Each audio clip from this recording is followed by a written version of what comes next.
Hello parents, my name is doctor Sushil Rajput. I am child specialist at life care hospital Amravati. आज हम बात करेंगे sleeping patterns in children, specially newborn से लेकर 5 साल तक के ऐसे 5 कॉमन क्वेरीज जो पेरेंट्स काफ़ी बार मुझे ओपीडी में बात पूछते हैं। वो नंबर 1 है कि नॉर्मल स्लीपिंग क्या होता है, कितना आवर्स बच्चे स्लीप करना चाहिए। नंबर 2, मेरा बच्चा नहीं सो रहा है तो क्या रीज़न्स हो सकते हैं। नंबर 3, कैसे मैं मेरे बच्चे को सुलाऊँ बगैर मेडिकेशंस के, और कोई स्लीपिंग शेड्यूल्स है क्या अलग अलग एज के हिसाब से। नंबर 4, कौन सी एबनॉर्मलिटी, स्लीपिंग एबनॉर्मलिटीज़ के वजह से मैं पीडियाट्रिशियन के पास कब दिखाने आऊँ, ऐसे मुझे कौन सी चीज़ों का अलर्टनेस ध्यान रखना है।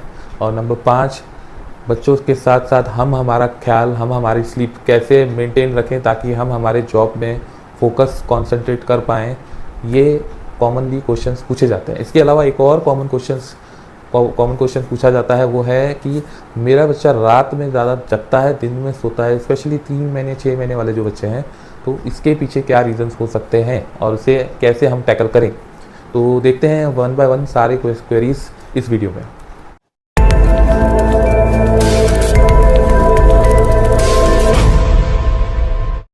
तो नंबर 1 है क्वेरी, जो नॉर्मल ड्यूरेशन या नॉर्मल पैटर्न स्लीप क्या होता है। तो सबसे पहले उससे समझने के लिए आपको स्लीप साइकिल समझनी पड़ेगी। स्लीप साइकिल 4 स्टेजेस में डिवाइड होती है। नंबर 1 है अस्लीप साइकिल, अस्लीप स्टेज, मतलब बच्चा आपका धीरे धीरे स्लीप की तरफ जा रहा है, जो कि जनरली 15 to 20 मिनट्स लगते हैं सोने में, तो उसको हम स्टेज 1 बोलते हैं, जिसमें आपके बच्चा कच्ची नींद में जा रहा है, थोड़ा सोने की तरफ जा रहा है। नंबर 2 आता है non rapid eye movement, NREM sleep, जो कि हम डीप स्लीप से बोलते हैं कॉमनली। तो इसमें बच्चा आपका काफ़ी डीप में चला गया है, ब्रेन और हार्ट मसल्स रिलैक्स हो गए हैं, और जनरली इसमें से बच्चे जनरली उठने की पॉसिबिलिटीज़ बहुत कम होती है, हम उठाते हैं तो भी नहीं उठ पाएंगे। नंबर 3 आता है REM sleep, rapid eye movement, जिसमें बच्चे आपका अभी थोड़ा सा जगने की तरफ में जाएंगे, जिसमें ब्रेन आपका एक्टिव रहता है, और इसी REM स्लीप में काफ़ी सारा ड्रीमिंग, सपने बहुत आते हैं। तो अगर आपको सपने आ रहे हैं मतलब आप REM की स्टेज में हो, स्टेज 3 में।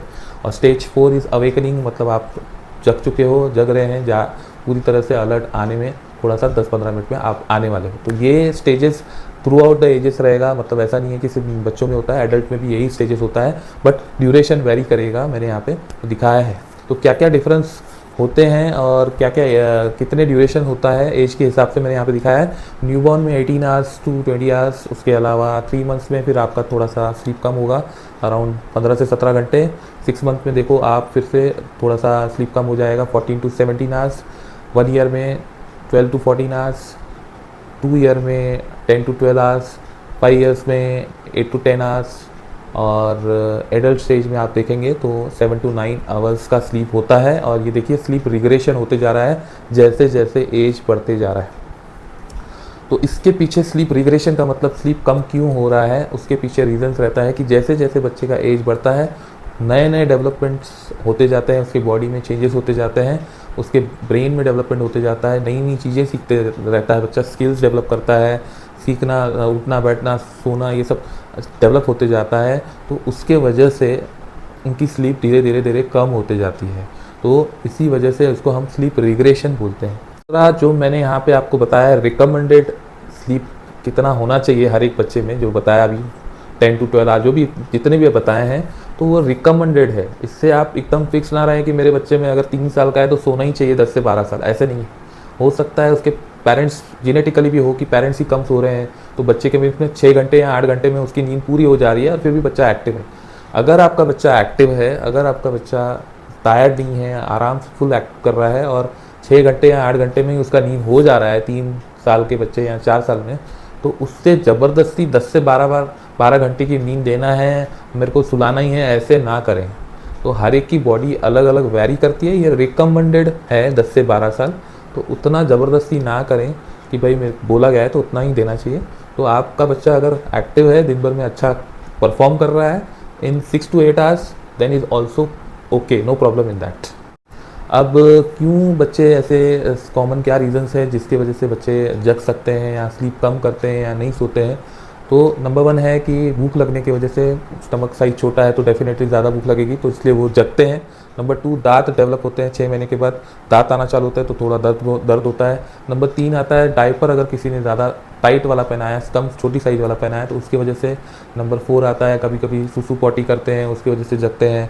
नंबर 5 सेपरेशन एंग्जाइटी होती है 1 ईयर में, जिसमें बच्चों को डर लगता है कि भाई पेरेंट्स है कि नहीं है, उसकी वजह से वो उठ जाते हैं। तो ये माइनर एक्सक्यूजेस रहते हैं जिसकी वजह से बच्चे नहीं सोते हैं। तो सबसे क्या टेक्निक्स हम अपनाएं ताकि हमारा बच्चा सोए?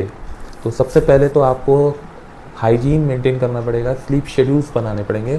तो कॉमनली अलग अलग स्लीप शेड्यूल्स होते हैं जो कि मैंने यहाँ पे दिखाया है, अलग अलग 6 मंथ का अलग है, न्यूबॉर्न का अलग है, 1 ईयर का अलग है, 5 ईयर का अलग है।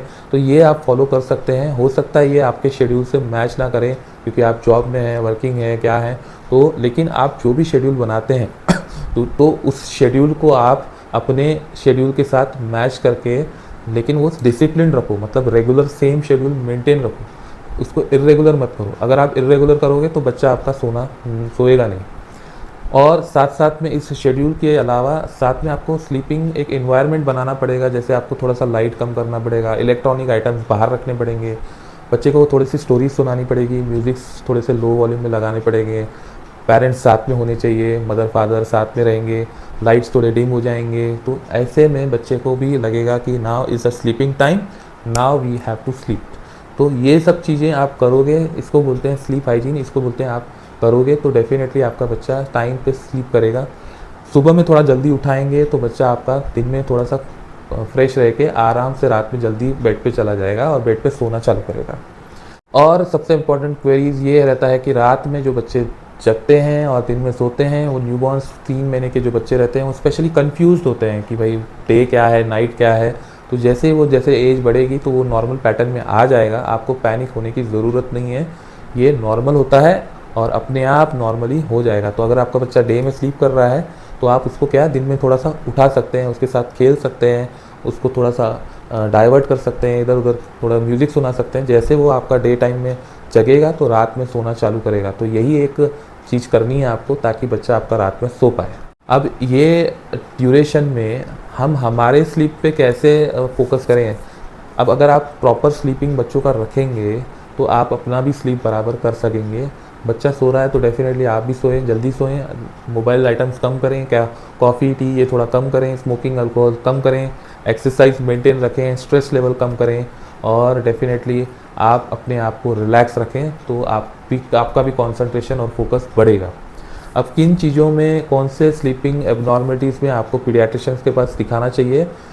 जो बच्चा आपका रात में स्नोरिंग कर रहा है, जो बच्चा आपका डे में स्लीप कर रहा है, जो बच्चा आपका डे में टायर्डनेस है, जो बच्चों के हाथ पैर रात में ज़्यादा शेक कर रहे हैं या फिर दांत हिल रहे हैं, और जो बच्चे को रेस्टलेसनेस है, तो ऐसे बच्चों को आपको पीडियाट्रिशियन के पास दिखाना चाहिए।